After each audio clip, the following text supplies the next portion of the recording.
ASBA, हम लोग ASBA के बारे में पढ़ेंगे और सर्विस चार्जेस के बारे में पढ़ेंगे, ठीक है। So what is the meaning of standing instruction? Who is going to tell me about it? What are the basically standing instruction means and how it is utilized by the customers and how bankings are giving service to that? Who is going to tell me about the standing instruction? Raise your hand. Standing instruction के बारे में बताइए, कौन बताएगा मुझे?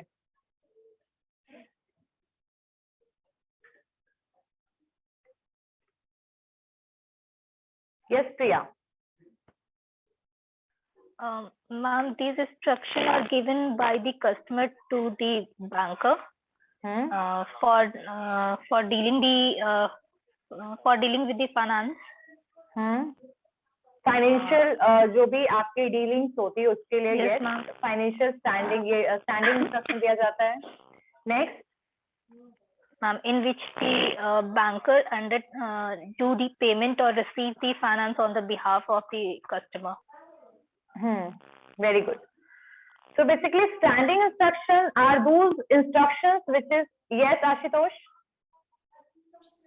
Ma'am, a standing instruction are those instructions which is basically given by the customer to the banker, in which he gives the permission related to the expense for such as electricity bill or pension that is get deducted instantly by the banker to the third person, or bank act as an intermediary between these two. Very good.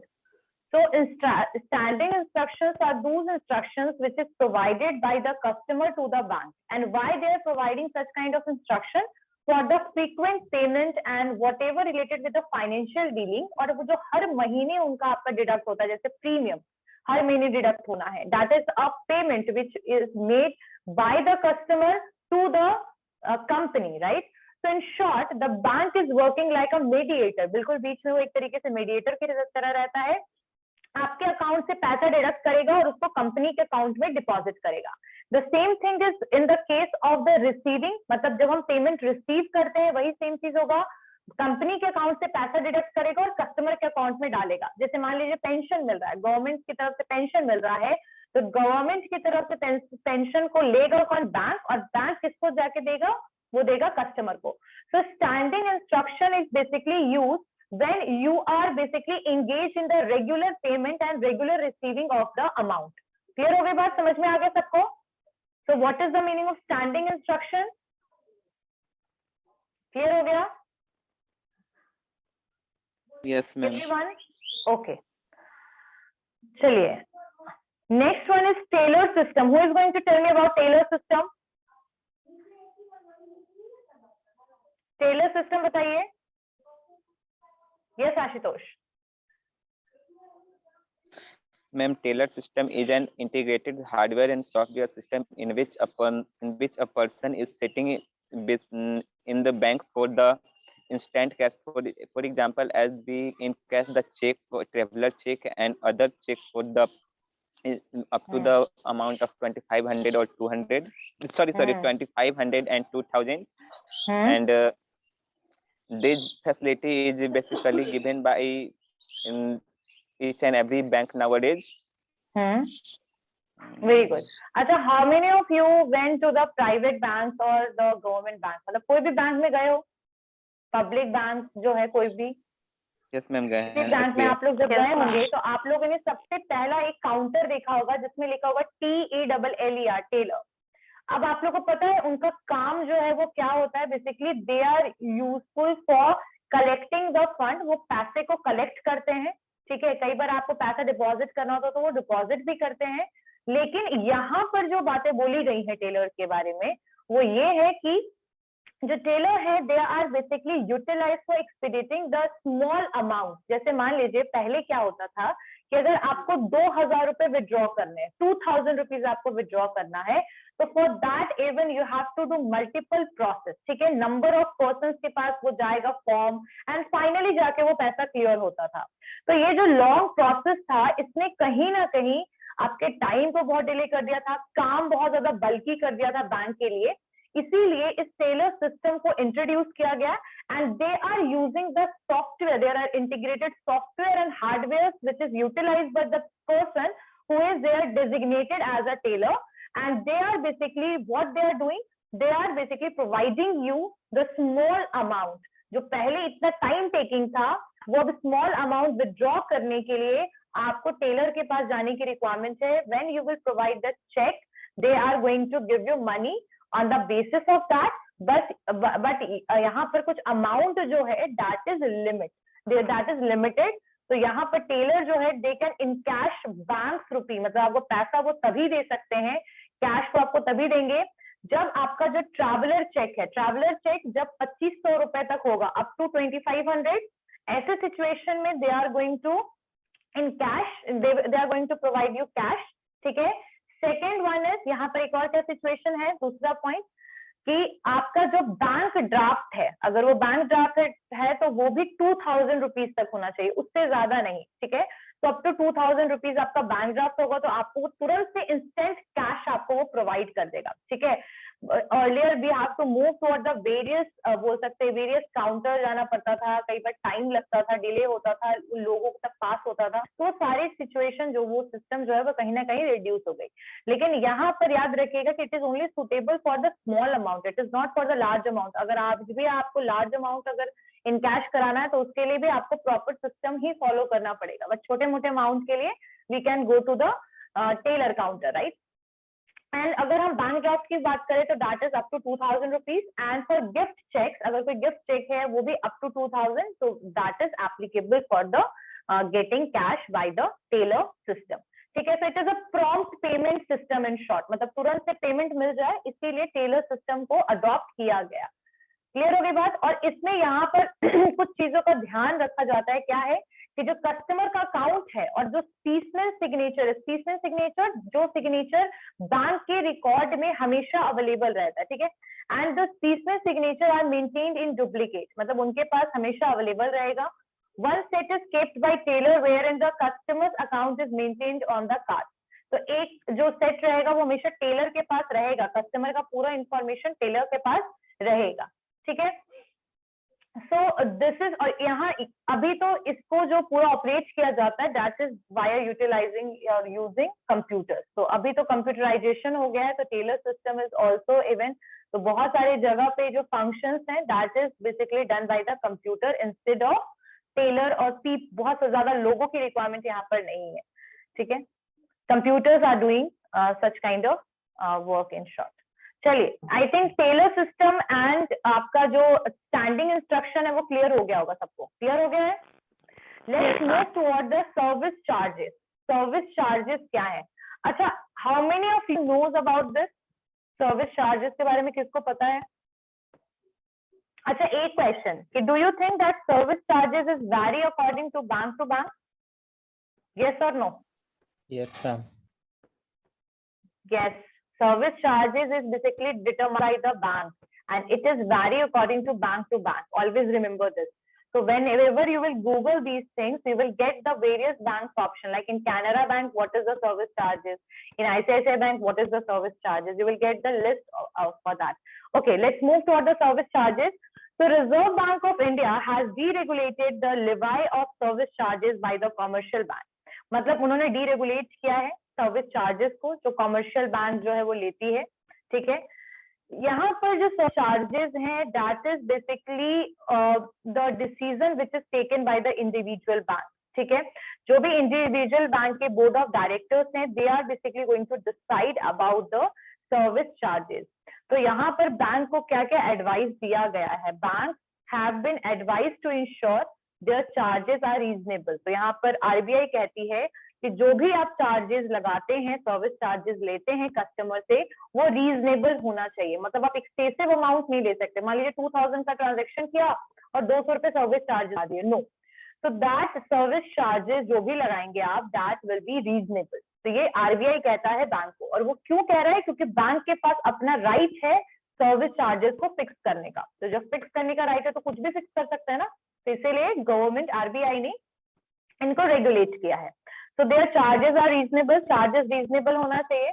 Consistent with the cost of providing the services, मतलब जो भी आप service है उसके price के साथ ये proper होना चाहिए। मैंने जैसे बताया आपको 2000 है तो उसके ऊपर 200, 300, 500, 1000 आप सर्विस चार्जेस नहीं लगा सकते हो, ठीक है। तो जो भी कॉस्ट, जो भी सर्विस जितने कॉस्ट का लिया जा रहा है उसी हिसाब से आप उससे सर्विस चार्ज को अप्लाई करोगे, ठीक है।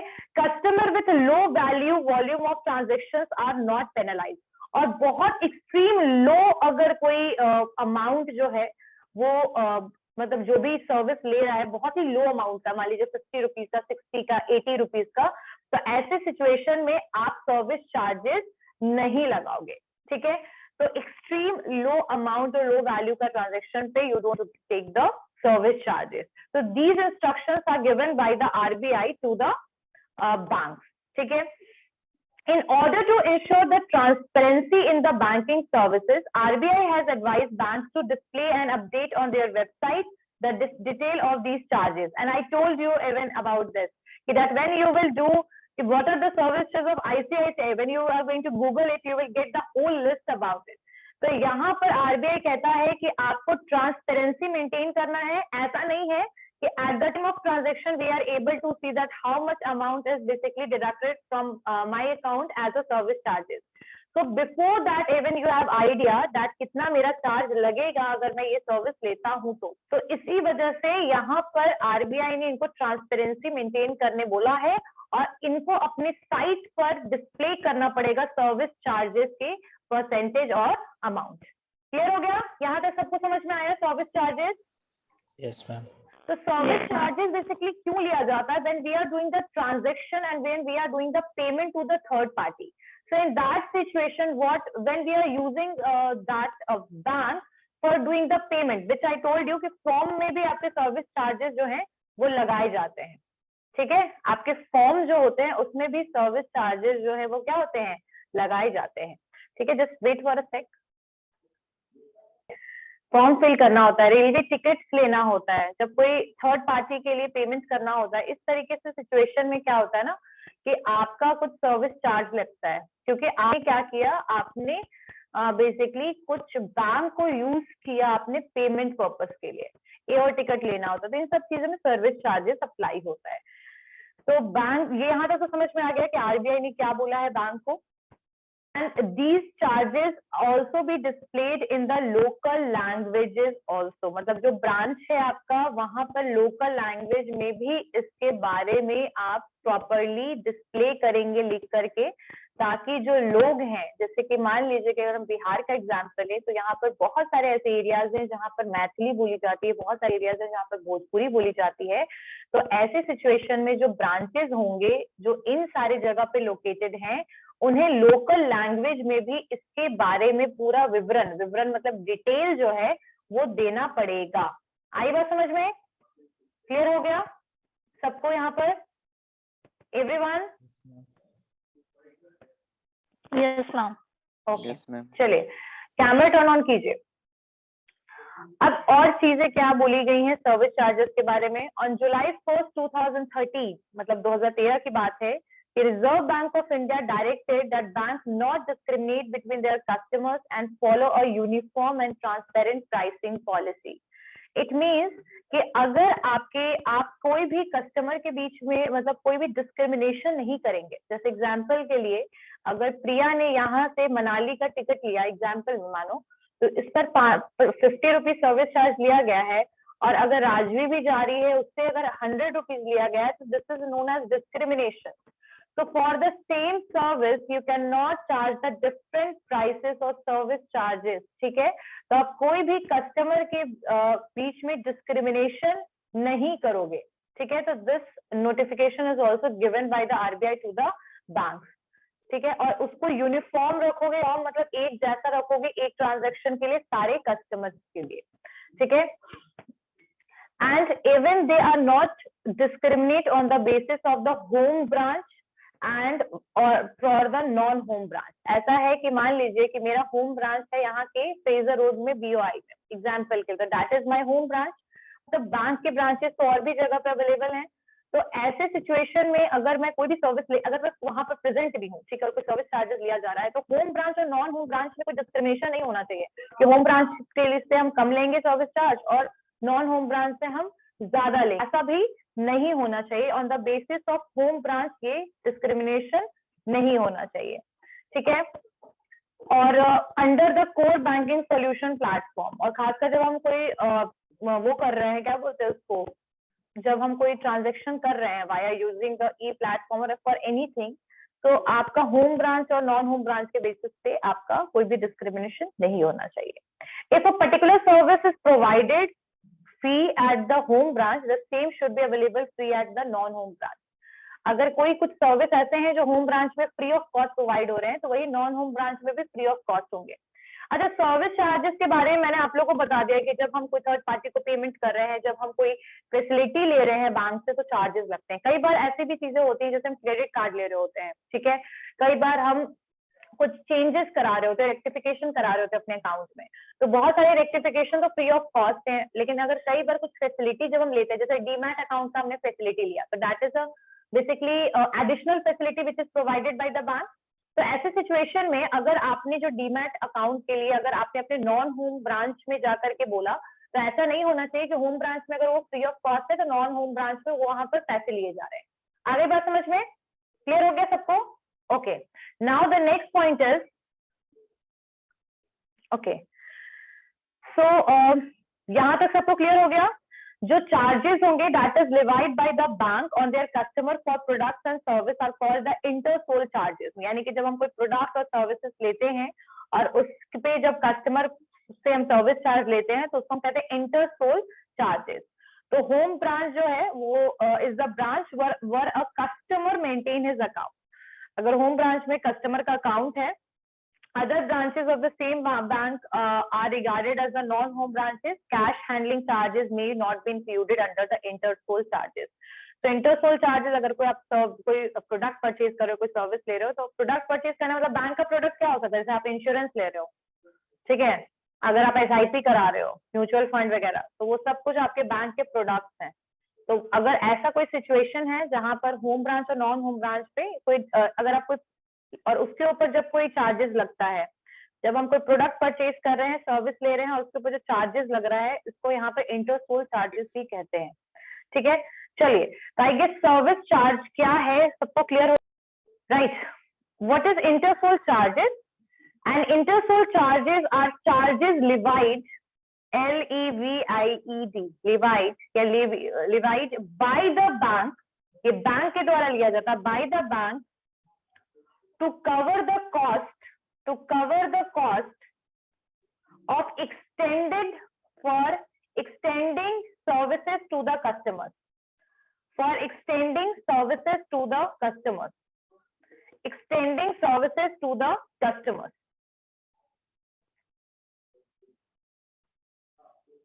Extending service to the customer, यानी कि जब आपके एग्जिस्टिंग कोई कस्टमर है बैंक के, और अगर आप कोई थर्ड पार्टी को पेमेंट करते हो, तो that comes under the service charges. But इंटरसोल चार्जेस तब होता है तब वो चार्जेस लगते हैं जब आपके पास जो एग्जिस्टिंग सर्विसेज जो आप बैंक से ले रहे हो, आपने उसको एक्सटेंड कर दिया। जैसे मान लीजिए मैंने क्रेडिट कार्ड की फैसिलिटी एक्सटेंड कर दिया, तो that is known as the इंटरसोल चार्जेस इन शॉर्ट। अगर मैंने डीमैट अकाउंट ओपन करा लिया, तो that will known as the इंटरसोल charges if we are extending the services whatever we have right now, and अगर हमने अपने सर्विस को एक्सटेंड करते हैं, बढ़ाते हैं, तब वो चार्जेस लगते हैं, अप्लाई होते हैं। क्लियर हो गया? जब हम कोई प्रोडक्ट ले लिया, हमने कभी कोई सर्विस ले लिया, हमने इंश्योरेंस ले लिया, तो in that situation they are going to take the इंटरसोल charges, they are going to take the charges and it is known as इंटरसोल चार्जेस। क्लियर हो गया? अब क्या नाम है? अभिजीत? Yes, अभिजीत, हाँ।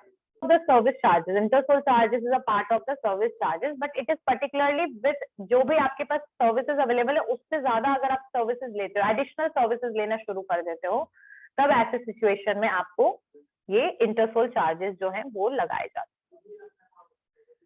ठीक है? क्लियर हो गया सबको यहाँ तक? अब सर्विस चार्जेस क्या होते हैं? What about the traveler's tax? They are taking any service charges for that? repeat the question.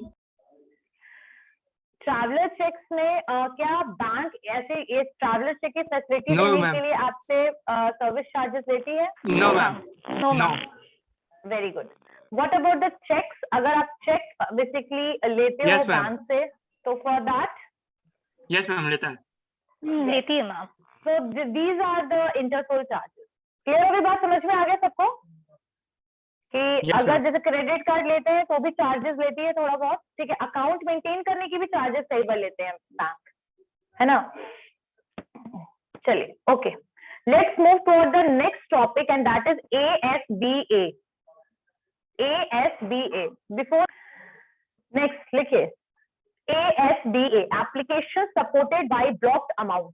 Application supported by blocked amount. ASBA. ASBA. अब ये क्या है? Application supported bye blocked amount. तो बैंक जो है उन्होंने भी रिसेंटली इंट्रोड्यूस किया इस स्कीम को. ध्यान से सुनिएगा कि यहाँ पर जो इन्वेस्टर्स हैं पब्लिक इश्यूज के लिए, ये पब्लिक इशू क्या होता है? कॉमर्स के स्टूडेंट हो, मुझे इसका आंसर चाहिए. What is the meaning of public issues? Ma'am जैसे कुछ भी हम लोगों को मिलेगा तब. अरे शेयर्स की बात मैम, कर रहे हैं ये. Public IPO issues. जैसा मैम, इनिशियल हाँ. पब्लिक ऑफर जो होता है ना वैसे ही. हाँ, पब्लिक इश्यूज का मतलब जब हम शेयर्स को इशू करते हैं, इन शॉर्ट, राइट? ठीक है. तो मैम वो तो IPO हो गया मैम. हाँ, इनिशियल पब्लिक ऑफर. और यहाँ पर दो तरीके का मार्केट होता है, प्राइमरी मार्केट और सेकेंडरी मार्केट.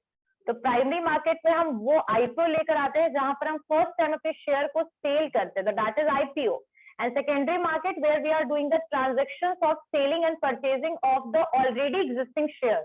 ठीक है, तो उसको हम बोलते हैं, ये होता है ये प्राइमरी मार्केट और सेकेंडरी मार्केट. और IPO होता है इनिशियल पब्लिक ऑफर, जब हम अपने शेयर्स को मार्केट में लेकर आते हैं पहली बार. ठीक है, तो चलिए यहाँ तक तो क्लियर हो गया. तो ये जो ASBA है वो क्या फैसिलिटी है उसके बारे में बताती हूँ. बैंक ने इस स्कीम को भी हाल फिलहाल में इंट्रोड्यूस किया है. और किसके लिए किया है? इन्वेस्टर्स, जो लोग शेयर्स को खरीदते हैं, जो लोग इन्वेस्ट करते हैं शेयर्स पे, उनके लिए ऑफर है. ASBA जो है it refers to an application mechanism. यहाँ पर एक एप्लीकेशन के थ्रू ये काम करता है, एप्लीकेशन मैकेनिज्म के through, by subscribing to the IPO. और ये किसके लिए यूज होता है, यूटिलाइज होता है ये application? For subscribing the IPO, for purchasing the shares. मतलब शेयर्स को परचेज करने के लिए ASBA जो स्कीम है इसको यूटिलाइज किया जाता है. और ये कैसे काम करता है इसके बारे में पढ़ते हैं. It was introduce by SEBI. अच्छा, what is the full form of SEBI? Security and Exchange. Security exchange board of India. ठीक है. India. सो SEBI ने, it was introduce by SEBI के द्वारा इसको इंट्रोड्यूस किया गया है for the retail investor in 2008. मतलब 2008 में SEBI के द्वारा रिटेल इन्वेस्टर के लिए इसको लाया गया है. अच्छा, रिटेल इन्वेस्टर्स कौन होते हैं? कोई मुझे बताएगा, who are the retail investors? We are the retail investor. General public. General public, very good. Those people who are purchasing shares like 10 share खरीद लिया, 20 शेयर खरीद लिया, जो खुदरा में शेयर्स खरीदते हैं. जो रिटेलिंग का मतलब क्या होता है? वही ना होता है जब हम अपने कम क्वांटिटी में किसी प्रोडक्ट को परचेज करते हैं रिटेलर से. तो यहाँ पर retailing investors are those people who are purchasing the shares in the small quantity. And जो आपके बड़े रिटेलर्स, बड़े आपके जो इन्वेस्टर्स होते हैं, they are purchasing 10% of share of the particular company. ठीक है, तो they are the big investors. But when they are purchasing 10, 20, 12, 15, 5, 10 shares, so they are known as the retail investors, right? तो यहाँ पर जो आपके SEBI ने इसको किसके लिए इंट्रोड्यूस किया है? For the retail investors. And it was introduced in 2008 and has been extended to the corporate investors. और उसके बाद इन्होंने corporate investors तक भी इसको extend कर दिया. मतलब earlier it was started with the retail investors, but now it is extended to the corporate investors. तो corporate investors वही जो 10% शेयर किसी कंपनी का खरीद ले, 20% शेयर खरीद लिए. ठीक है, तो दे आर कॉर्पोरेट इन्वेस्टर्स जो बहुत ज्यादा अमाउंट में पैसा जो है लगाते हैं शेयर्स को परचेज करने के लिए. तो दे आर कॉर्पोरेट इन्वेस्टर. और दूसरी कंपनीज होती हैं, मैं ये भी बता दूं कि इंडिविजुअल लोग तो जो होते हैं वो तो कभी भी इतना ज्यादा शेयर एक साथ नहीं खरीद सकते हैं. तो कंपनीज जो होती है, दूसरी कंपनी होती है एग्जांपल के लिए, तो they are purchasing the shares like this. So they are known as the corporate investors. ठीक है. So earlier it was started with the retail investors, then it has been extended to the corporate investors and the high net worth investor and कब से इसको भी लेकर आया गया? जनवरी 1, 2010, मतलब 2008 में रिटेल के साथ शुरू हुआ, 2010 तक कॉर्पोरेट और हाई नेटवर्थ इन्वेस्टर्स के लिए भी ये फैसिलिटीज जो है वो दिए गए। अब इसके फीचर्स क्या है, ये कैसे काम करता है, ये सुनते हैं। तो ये मैकेनिज्म जो है, it requires the applicant for shares to give an authorisation to his banker to block his or her application money in the bank account for subscribing the initial public issue। अब जैसे example के लिए मेरे account में 10,000 रुपए है, ठीक है। अब मैंने क्या किया, मैंने एप्लीकेशन दे दिया बैंक को, और एप्लीकेशन के थ्रू मैंने उनको ऑथोरिटी दिया। अब क्या ऑथोरिटी मैंने उनको दिया कि बैंक को मैं कह रही हूँ कि मेरा जो एप्लीकेशन मनी है, एप्लीकेशन मनी आप लोगों ने पढ़ा होगा जब शेयर के बारे में अकाउंटिंग में, मतलब अकाउंट्स में, तो आप लोगों को पता होगा कि एप्लीकेशन पहले आता है आपका प्रोस्पेक्टस, उसका अलॉटमेंट, ये सब पूरा प्रोसीजर होता है ना। यहाँ पर जो भी मेरा एप्लीकेशन मनी है, मान लीजिए कि मैंने 7,000 रुपीज का मुझे शेयर जो है वो परचेज करना है, ठीक है। तो जो भी मेरा एप्लीकेशन मनी होगा 7,000, वो आप ब्लॉक कर दो, उसको मैं किसी भी हाल में अपने पर्सनल पर्पस के लिए यूज ना कर पाऊं। तो इसका मतलब समझ में आई बात कि मेरे अकाउंट में 10,000 रुपीज था, क्योंकि मुझे 7,000 रुपीज का शेयर परचेज करना है, तो मैं 7,000 rupees will be blocked by the bank. You cannot use that 7,000 because that amount is going to utilize for purchasing the shares. Clear होगी बात? So only 3,000 is left in my bank account. I can only use 3,000 rupees. So the amount will be blocked, but it will be blocked only when I am giving the authority to the bank. मतलब मैं application के through, मतलब in short मैं आप, मतलब ये mechanism है जहां पर मैं एक बोल सकते हैं कि बैंक को इंस्ट्रक्शन दे रही हूँ, तभी ये बैंक इस तरीके का फैसिलिटी आपके लिए वो प्रोवाइड करेगा। मतलब अपनी मर्जी से वो आपके लिए ब्लॉक नहीं करेगा। You have to give the information about it, ठीक है, that you are going to subscribe to the IPO and the amount will be 7,000, ठीक है। Next one is the applicant bank account is debited only after the basis of allotment is finalised और the IPO is withdrawn और paid, ठीक है। यानी जो applicant का जो बैंक अकाउंट होगा वो तभी डेबिट होगा। जैसे कई बार आप लोगों को पता होगा कि आईपीओ आने वाला है, ऐसा इंफॉर्मेशन तो पब्लिक नोटिस में जारी कर देता है आपका कंपनी, और वो आने वाला है, जैसे मान लीजिए कि 1 महीने के बाद, ठीक है, तो 1 मंथ के बाद आने वाला है, और मैंने अपना पैसा जो है वो ब्लॉक करा दिया, ठीक है। या तो मैंने कोई अमाउंट ब्लॉक करा दिया, मुझे इतने अमाउंट का लेना है, या तो फिर जैसे पता तो लग ही जाता है कि 10 रुपीज पर शेयर आ रहा है, ठीक है, और मुझे 1000 अगर शेयर लेना है तो मुझे मतलब कि 10,000 का शेयर लेना है एग्जाम्पल के लिए, तो मैंने वो पैसा जो है वो तभी डेबिट होगा, याद रखिएगा, जब मुझे वो शेयर्स अलॉट हो जाएगा। तो ऐसा नहीं है कि पैसा पहले ही डेबिट कर लिया, नहीं, जब वो पैसा अकाउंट से आपका तभी कटेगा, तभी वो डेबिट होगा, व्हेन जो अलॉटमेंट है वो फाइनलाइज हो जाएगा, यानी कि आपको 1,000 शेयर्स जो है जब वो मिल जाएगा, then the amount will be deducted। Clear हो गई बात? समझ में आ रहा है सबको? ऑटो डेबिट वो तभी होगा। और in case application money is ठीक है, और या तो अलॉटमेंट हो जाए या अलॉटमेंट नहीं हो, फेल हो जाए, कुछ भी ऐसा सिचुएशन होगा, उस हिसाब से पैसा आपका डिडक्ट होगा।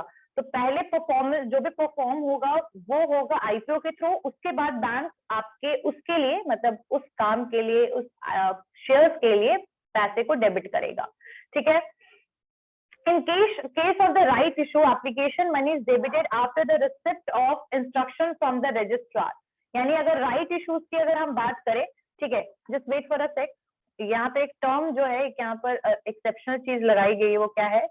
In case of right issue, application money is debited after the receipt of instruction from the registrar। So what is the meaning of right issues here? तो राइट इशू जो वैसे एक तरीके का इन्विटेशन होता है एग्जिस्टिंग शेयर होल्डर्स के लिए to purchase the additional new shares in the company. जैसे एग्जांपल में अगर आपने उस कंपनी का पहले से शेयर ले रखा है और आप अब एडिशनल शेयर लेना चाहते हो, तो एक तरीके का ये इन्विटेशन है जो आपको दिया जाता है, ठीक है, कंपनी के द्वारा। तो the invitation is given to the existing share holders first that they can purchase the additional share. तो यहाँ राइट इशू के केस में जो एप्लीकेशन मनी होगा दैट विल बी डेबिटेड, तभी डेबिट होगा अकॉर्डिंग टू द रजिस्ट्रार। अच्छा, next one is ASBA जो है, application supported by the block amount जो है, that can be availed of only to subscribe to the book built public issues and a few selected right issues. तो ASBA जो है that can be availed only to, मतलब उन्हीं लोग को ये दिया जाता है, अवेल किया जाता है, प्रोवाइड किया जाता है जो सब्सक्राइब करते हैं बुक बिल्ट पब्लिक इश्यूज के लिए, या फिर कुछ सेलेक्टेड राइट इश्यूज को ये फैसिलिटी दी जाती है। ओनली सर्टेन डेजिग्नेटेड बैंक, और ये जो फैसिलिटी है ये हर एक बैंक में अवेलेबल भी नहीं है। There are certain designated bank जो ऑफर करते हैं ये फैसिलिटी को एप्लीकेंट्स को, और ये जो बैंक्स हैं, these banks are called self certified syndicate bank, और इन बैंक्स को हम कहते हैं सेल्फ सर्टिफाइड सिंडिकेट बैंक। इनको ये फैसिलिटी प्रोवाइड की गई है, किसके लिए? ASBA की फैसिलिटी। ठीक है, जो एप्लीकेंट होंगे they are required to submit the ASBA application, which I already told you कि जो ASBA एप्लीकेशन जो है वो आपको सबमिट करना पड़ेगा SCSB में। ठीक है, सी एंड आप बोल सकते हैं बॉम्बे स्टॉक एक्सचेंज में और नेशनल स्टॉक एक्सचेंज में दिया हुआ है। ठीक है, हाँ, there are so many banks, there are Axis bank limited, Bandhan bank, these are even also the intermediaries for that. I guess से भी ये आपका SBI भी हो गई। तो जो आपका SCSB जो है, जो एप्लीकेंट्स होंगे they require to submit the ASBA जो एप्लीकेशन है उसको आपको फिल करना है और उसको फिर आपको सबमिट करना है SCSB में। मतलब जो भी आपके सेल्फ सर्टिफाइड सिंडिकेट बैंक है जो आपके अकाउंट को मेंटेन करा। अच्छा, यहाँ 2 टर्म्स है, याद रखिएगा। पहली चीज कि ये फैसिलिटी के लिए आपका बैंक अकाउंट होना चाहिए उस बैंक में जो आपका SCSB है, यानी कि वो बैंक में आपका ये फैसिलिटी भी अवेलेबल होना चाहिए जहां पर आप ASBA के फैसिलिटी को अवेल कर पाए। अगर आपका नॉर्मल कोई बैंक अकाउंट है और वो SCSB नहीं है तो you can not able to take the facility of ASBA। ठीक है, सो एप्लीकेंट को वो सबमिट करना है एप्लीकेशन अपने उस अकाउंट में जहां पर SCSB का फैसिलिटी अवेलेबल है। जो bank will block the amount to extent of application money for this purpose, और वो फिर वो पैसे को ब्लॉक कर देगा। अब नेक्स्ट वन इज कि ड्यूरिंग द बिडिंग पीरियड। अच्छा, what is the meaning of bid? Bidding का मतलब क्या होता है? रेज योर हैंड, बिडिंग का मतलब क्या होता है? Auction ma'am, auction ma'am auction. Very good, yes Abhishek. Ma'am the price where ma'am जो पैसा नहीं, जो प्राइस वो लोग के द्वारा लगाया जाता है उसको बिड कहते हैं। तो एक तरीके से ऑक्शन और नीलामी के लिए कहते हैं बिडिंग। गुड। तो यहाँ पर आफ्टर द बिड क्लोज, अब ड्यूरिंग द बिडिंग पीरियड, मतलब बिडिंग पीरियड के टाइम पे जो एप्लीकेंट है they can approach to the SCSB आपके वही जो बैंक होंगे उनको अप्रोच कर सकते हैं कि that they make a withdrawal request. अब वो विड्रॉ करने का रिक्वेस्ट डालेंगे। ठीक है, so the bank will thereafter unblock the amount. फिर आपके अमाउंट को वो अनब्लॉक कर देगा जो कि ब्लॉक था for the IPO purpose. Clear है? तो बिडिंग के टाइम पे उसको अनब्लॉक भी कर दिया जाएगा, उसके लिए भी आपको रिक्वेस्ट डालना पड़ेगा। After the bid closure period, जब बिड क्लोजर पीरियड जब ओवर हो जाएगा तो एप्लीकेंट जो है वो विड्रॉल रिक्वेस्ट जो है रजिस्ट्रार को भेज देगा। तो applicant may send the withdrawal request to the registrar to withdraw his bid, and जो रजिस्ट्रार है वो आस्क करेगा, मतलब रजिस्ट्रार किसको बोलेगा? SCSB को बोलेगा to unblock the application money in the bank account after the finalization of the basis of allotment।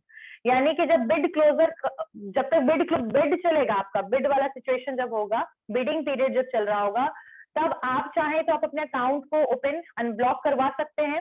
जब बिड क्लोजर पीरियड खत्म हो जाएगा तो एप्लीकेंट जो है वो अपने विड्रॉल रिक्वेस्ट को भी भेज सकता है रजिस्ट्रार के पास कि वो विड्रॉ करना चाहता है बिड को, और रजिस्ट्रार जो है वो SCSB के पास इंफॉर्मेशन भेजेगा कि आप जो है अलॉटमेंट के बाद इनका बैंक अकाउंट जो है उसको आप अनब्लॉक कर दें। ठीक है, अब नेक्स्ट वन इज कि after bid is selected for the allotment, finalisation जब हो गया तो अमाउंट जो है वो डेबिट हो गया, शेयर अलॉट हो गया। ठीक है, अब यहाँ इस स्कीम का कुछ बेनिफिट है। This scheme have several advantages from the traditional method. मतलब ट्रेडिशनल मेथड से इनका क्या क्या एडवांटेज है? that you can apply along with check as well. तो ये scheme का जो benefit है, you can मतलब ये sorry, this scheme has several advantage over the traditional method of applying along with check. मतलब पहले अगर आपको लेना होता था ना शेयर्स वगैरह, तो आपको चेक लगा के देना पड़ता था शेयर्स परचेज करने के लिए, जो कि इस स्कीम में बिल्कुल ही जरूरत नहीं है, हटा दिया गया है। एप्लीकेंट को कोई भी डरने की, टेंशन लेने की जरूरत नहीं है about refund if no allotment is made. मतलब अगर अलॉटमेंट नहीं हुआ, पहले क्या था कि आपने पहले पैसा दे दिया, आपने चेक दे दिया और आपको अलॉट नहीं हुआ शेयर, तो अब आपको पैसा वापस आने का टेंशन होता था। तो अब ये चीज यहाँ पर खत्म हो गया है, क्योंकि ASBA का जो अमाउंट है वो तभी डिडक्ट होगा जब आपको अलॉट कर दिया जाएगा शेयर। तो यहाँ पर आपके पैसे का जो रिस्क है वो भी कम हो गया, ठीक है। उसके अलावा यहाँ पर आपका जो मतलब ही और she does not lose interest on the application amount, मतलब जो भी एप्लीकेशन अमाउंट है उसमें कोई भी इंटरेस्ट जो है वो मिलेगा, ठीक है। अब नेक्स्ट है कि एप्लीकेशन जमा करते के साथ आपका ब्लॉक अकाउंट होगा, लेकिन आपका अकाउंट ब्लॉक हो जाएगा, लेकिन आपका पैसा डिडक्ट नहीं होगा, याद रखिएगा।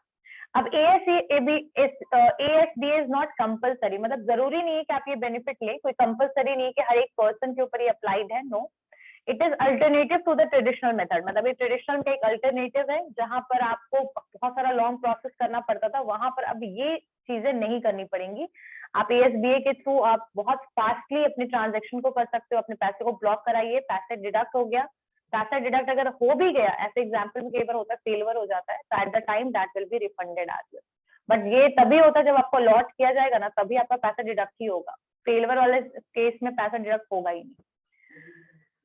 Okay, so ASBA is not compulsory. It is an alternative to the traditional method, but one cannot apply at the same time to both the method. लेकिन याद रखिएगा कि ASBA में अगर आप ASBA की फैसिलिटी ले रहे हो, तो आप ट्रेडिशनल मेथड की फैसिलिटी नहीं ले सकते। एक साथ ट्रेडिशनल तरीका और आपका ASBA वाला जो आपका टेक्निक है, दोनों को इकट्ठे एक साथ नहीं ले सकते हो, यूज नहीं कर सकते हो।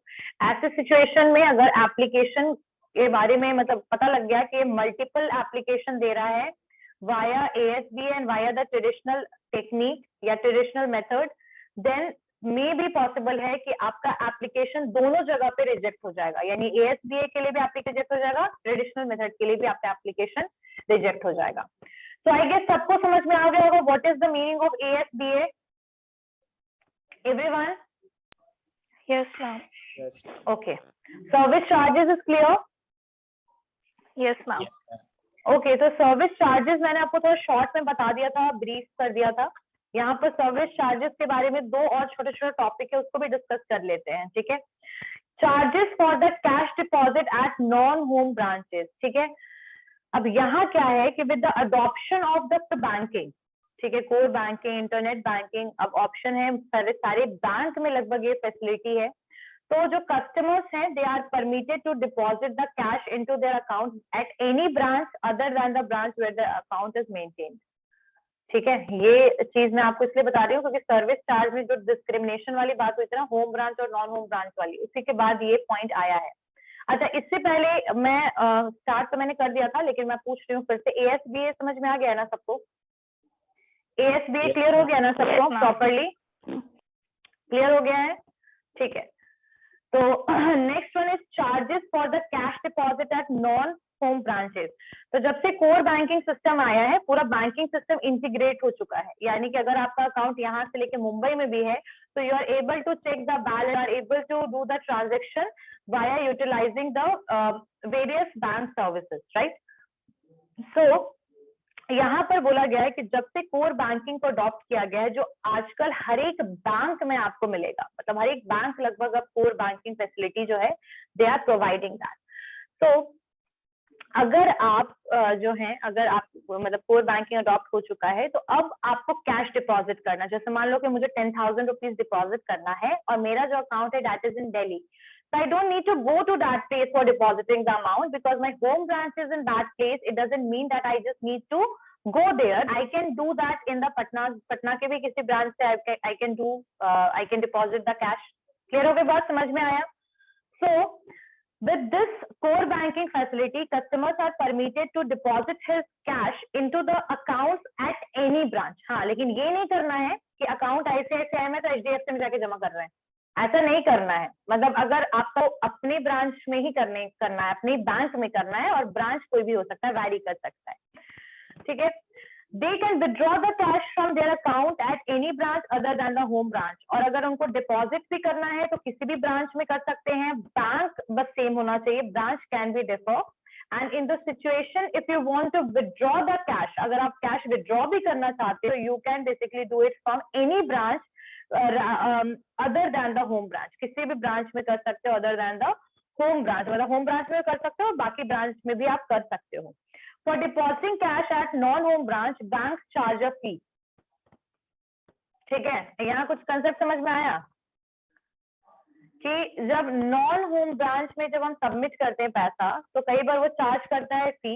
और इसी बात को समझते हुए रिजर्व बैंक ऑफ इंडिया ने क्या किया, they imposes a cap on such charges. What is cap? Cap समझते हो क्या होता है? शेयर मार्केट में यूज होता है कैप। बताओ क्या होता है कैप? वो टोपी वाला capital, short term capital. Cap is a basically एक लिमिट लेना, उसको कहते हैं कैप, कैप लगा देना, समझ रहे हो? मतलब अगर शेयर का प्राइस बहुत अच्छे से बढ़ता जा रहा है, हाँ ठीक है, एक मिनट, जैसे आदित्य विजन का आप लोगों ने देखा होगा लास्ट टाइम क्या था सिचुएशन, एकदम से बढ़ता जा रहा था उसका शेयर का प्राइस, तो ऐसे सिचुएशन में सेबी ने क्या किया, उस पर कैप लगा दिया, मतलब अब इससे ज्यादा वो रहेगा। तो यहाँ पर वही चीज सर्विस चार्जेस के लिए बोला जा रहा है कि जब आरबीआई ने देखा कि this kind of situation is happening, like taking the banks are taking charges for these services other than जो होम ब्रांच है उनमें अगर आप पैसा डिपॉजिट कर रहे हो, विड्रॉ कर रहे हो, तो चार्जेस लगा रहे हैं, तब आरबीआई ने इसके ऊपर कैप इम्पोज कर दिया, ठीक है। Therefore it is advised that the bank, और ये कब से स्टार्ट हुआ, ये जो पूरा सिचुएशन जो आरबीआई ने कैप लगाने का, ये कब से इम्प्लीमेंट हुआ, तो that is from the December 9, 2010, मतलब दिसंबर 9, 2010 से ये चीज हो गया कि not to charge more than 5 rupees for any cash deposit at non home branch. समझ में आई ये बात? 5 रुपए से ज्यादा सर्विस चार्ज कोई भी बैंक नहीं ले सकता है other than the home branch. कोई भी branch other then home branch can not charge more than 5 rupees for any deposit, for any withdrawal, and this cap is basically implemented from December 9, 2010, and it is basically introduced by whom? By RBI. And this is a step to protect the interest of the small depositor. यानी जो काफी कम पैसे जो हैं, एक minute, हाँ ठीक है, जो काफी कम पैसे डिपॉजिट कर रहे हैं, 1000 रुपए, उनको भी अच्छा खासा पैसा देना पड़ता था इंटरेस्ट का, तो जो स्मॉल डिपॉजिटर्स हैं उनको प्रोटेक्ट करने का ये इनका मेन क्या था, मोटिव था, रीजन था। क्लियर हो गया सबको? क्लियर हो गया? नाउ एनईएफटी पे भी कुछ चार्जेस लगते हैं, that is given in your book, that RBI जो है उन्होंने भी रेशनलाइज कर दिया है कुछ चार्जेस को बैंक का, जो आप कस्टमर से लेते हो when they are using the facility of NEFT. National electronic fund transfer के लिए जब आप जब कोई फैसिलिटी लेता है तो उस पे भी जो चार्जेस लगते हैं उसको भी रेगुलेट कर दिया है किसने, आरबीआई ने। और यहाँ पर क्या लिखा है कि 2.5 रुपीज लगेगा, 2.5 रुपए लगेंगे फॉर ट्रांसफर अप टू 10,000, मतलब 10,000 रुपए तक ट्रांसफर करने के लिए 2.5 रुपीज लगेगा। 10,000 से 1 लाख रुपए का ट्रांसफर अगर एनईएफटी के थ्रू होता है पैसा, तो वहां पर 5 रुपीज लगेगा। अगर 1 लाख से 2 लाख है तो 15 रुपीज लगेगा, और for transfer beyond 2 lakh then 25 rupees will be levied. तो ये जो अमाउंट है that is basically regulated by RBI, it is introduced by RBI. आ गई बात समझ में? क्लियर हो गया? Yes ma'am.